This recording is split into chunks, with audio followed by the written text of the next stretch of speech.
and my mother, Srimati Kiran Goswamini, in her memory, every year we do this award ceremony. Generally award आपने सुने होंगे तो film में मिलते हैं, तो क्या अवार्ड है वो?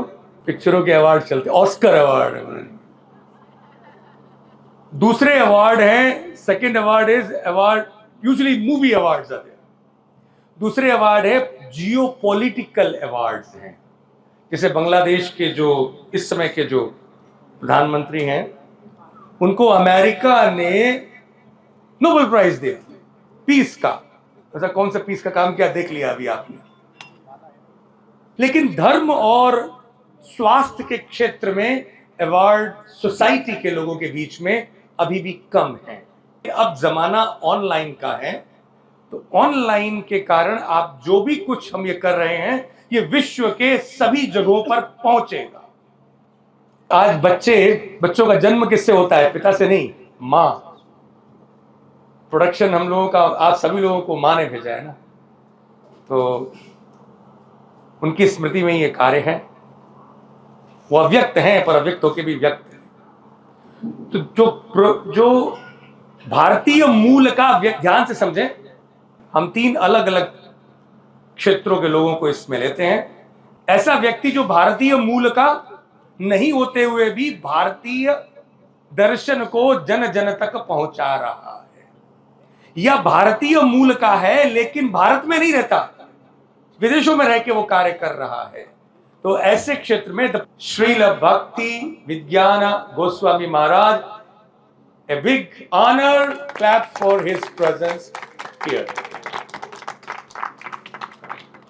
तो दूसरा हम अवार्ड की जो कल्पना करते हैं किनको देना चाहिए?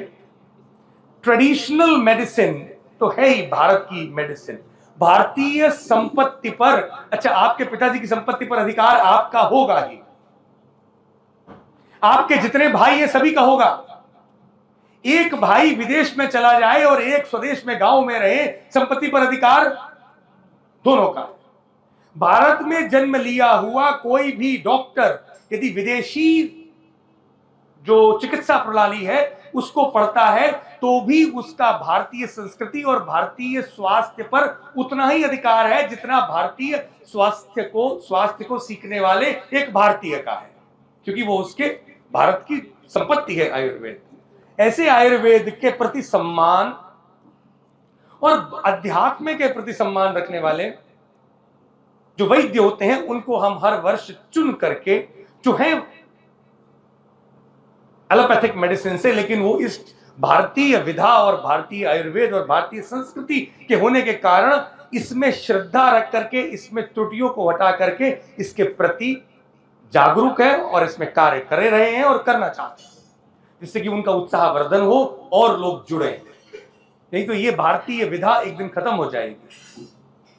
And this time this great honour goes to doctor Manoj Mehrotra ji, जो बरसाना में, गोवर्धन में, वृंदावन में जाने कितने संतों को ऐसे ही दबा देते हैं। आज हमारे बीच में वो हैं, उन्होंने ये स्वीकार किया पुरस्कार, हम उनके बड़े आभारी हैं। तीसरा, एक ऐसा वैद्य जो स्कूल नहीं गया हो इस मेडिकल सिस्टम में, ना एलोपैथी की ना आयुर्वेदा की, लेकिन उसकी परंपरा में चल रहा है। आजकल हमने परंपरा को हटाना एक कम्युनिस्ट, एक लेफ्टिस्ट अप्रोच है, किसी तरह से परंपरा को मार दो।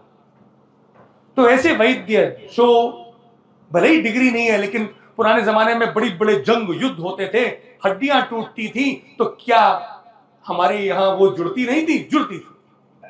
बस ये है कि वो परंपरा नहीं रही तो क्या होगा, वो चली ना जाए। इस उद्देश्य से हम एक ऐसे जो फोकलोर मेडिकल सिस्टम है, इसको बोलते हैं जानपद वैद्य संस्कृत में। उस जमाने में भी चरक ने लिखा है, जानपद वैद्य होते हैं और एक जो चरक संहिता पढ़ने वाले वैद्य होते हैं। तो ऐसे वैद्य Rajkumar ji Vaidya, we are very happy that we honour him. हम स्वागत करते हैं आपका। और इस कार्य को देने के लिए हमारे बीच में 3 विभूतियां हैं। एक उडुपी से आए हुए वेदवर्धन स्वामी जी महाराज, जिन्होंने ये जो यहां से चले गए थे, प्रयाग तक चले गए थे, और उनको आज नेपाल जाना था, लेकिन वही साधु हृदय है, साधु हृदय मना नहीं कर पाता।